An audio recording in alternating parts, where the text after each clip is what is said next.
దెందులూరులో సిద్ధం సభలో సీఎం జగన్ ప్రసంగిస్తూ తన పాలన చూసి వచ్చే ఎన్నికల్లో ఓటు వేయాలని ప్రజలకు విజ్ఞప్తి చేశారు. మీ బిడ్డ జగన్ హయాంలో జరుగుతున్నటువంటి ఈ 57 నెలల పాలనకు గతంలో చంద్రబాబు పాలనకు తేడా చూడాలన్నారు. ఎవరి పాలనలో ప్రజల ఖాతాల్లోకి ఎక్కువ వడ్డీ పడిందో వైసీపీ కార్యకర్తలు ఇంటింటికి తిరిగి అడగాలని సూచించారు. అక్కా చెల్లెమ్మల ఖాతాలో చంద్రబాబు ఒక్క రూపాయైనా వేశాడా?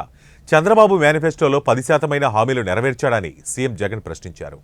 ఈ ప్రేమ ఉంది కాబట్టే రాష్ట్రంలో మొత్తం మీ బిడ్డ ప్రభుత్వం ఏర్పడక ముందు వరకు రాష్ట్రంలో మొత్తం 4 లక్షల ప్రభుత్వ ఉద్యోగాలుంటే మీ బిడ్డ ప్రభుత్వం వచ్చిన తర్వాత ఈ 57 నెలల కాలంలోనే ఏకంగా 2,13,000 ఉద్యోగాలు మీ బిడ్డ ఇచ్చాడు.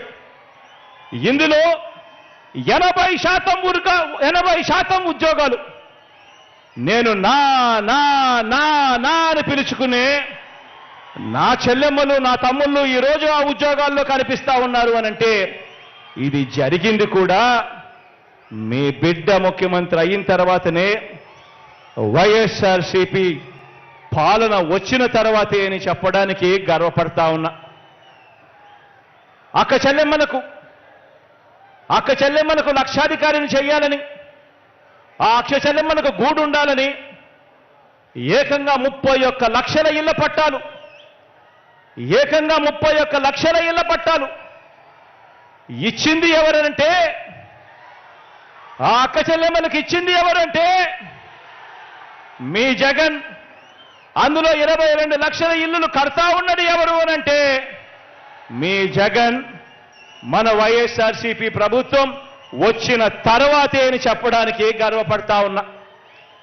నా అక్క చెల్లెమ్మలను ప్రతి రంగంలోనూ కూడా వాళ్ళు ముందడుగులు వేయాలని, ఆర్థికంగా, సామాజికంగా, రాజకీయంగా నా అక్క చెల్లెమ్మలు ఎదగాలని, నా అక్క చెల్లెమ్మలకు నామినేటెడ్ పోస్టులు, నామినేషన్ కాంట్రాక్టుల్లో, నామినేషన్పై ఇచ్చే కాంట్రాక్టుల్లో 50% ఏకంగా చట్టం చేసి మరి నా అక్క చెల్లెమ్మలకు ఇస్తా ఉన్నది ఎవరు అనంటే అది మీ జగన్. మన ప్రభుత్వం వచ్చిన తర్వాతే అని చెప్పడానికి గర్వపడతా ఉన్నా.